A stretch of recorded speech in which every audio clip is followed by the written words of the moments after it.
Hello সবাইকে।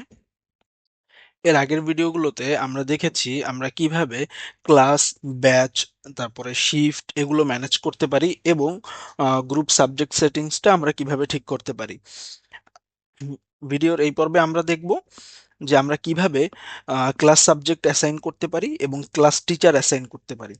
আমি প্রথমেই ক্লাস সাবজেক্ট অ্যাসাইনমেন্টে চলে যাচ্ছি। ক্লাস সাবজেক্ট অ্যাসাইনমেন্টে গিয়ে এখানে একজন টিচারকে সিলেক্ট করছি।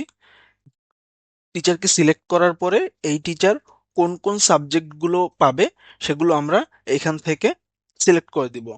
যেমন আমার এখানে মিডিয়াম ভার্সন ইংলিশ ভার্সন দেয়া আছে। সিলেক্ট গ্রুপ আমি কমনই রাখছি। যদি অন্য কোনো গ্রুপ হয় এখান থেকে অন্য কোনো গ্রুপ সিলেক্ট করে দিতে হবে। এরপরে সিলেক্ট ক্লাস আমি প্লে সিলেক্ট করলাম। এরপরে হচ্ছে সিলেক্ট সেকশন, আমি সেকশন সিলেক্ট করে নিলাম এবং এরপরে সাবজেক্ট। সাপোজ আমি বাংলা সিলেক্ট করে দিচ্ছি। বাংলা সিলেক্ট করে আমি যখন সাবমিট দিব তখন এই টিচারের আন্ডারে সেকশন এ এর বাংলা কমন গ্রুপের এটা চলে আসবে।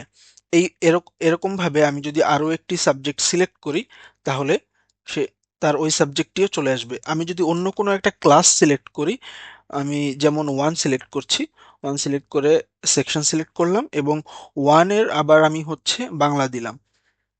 সো তার এখানে দেখাবে ওয়ান, সেকশন এ এর বাংলা কমন গ্রুপের সাবজেক্টটি এই টিচার পাবে।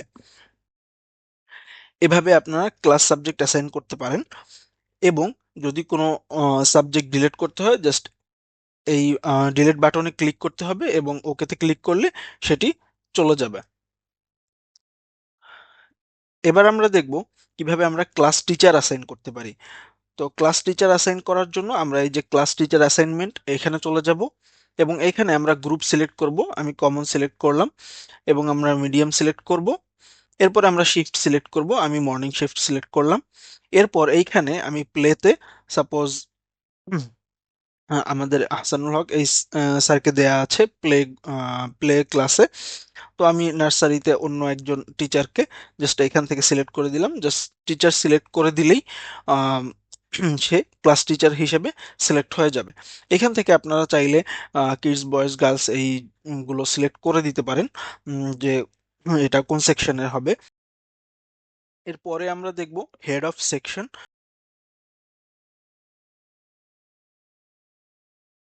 কোনো একটা সেকশনের যিনি হেড টিচার থাকবে তাকে সিলেক্ট করে দিব আমরা। যেমন আমি যদি প্লেতে এই আহসানুল হক এনাকে সিলেক্ট করে দেই এবং ওকে ক্লিক করি, তাহলে আমি যদি এখন একবার রিলোড দিয়ে দেখি তাহলে প্লে ক্লাসের সেকশন এ এর হেড টিচার হচ্ছেন আহসানুল হক ইনি। তো এইভাবে আপনারা হেড অফ সেকশন সিলেক্ট করতে পারবেন।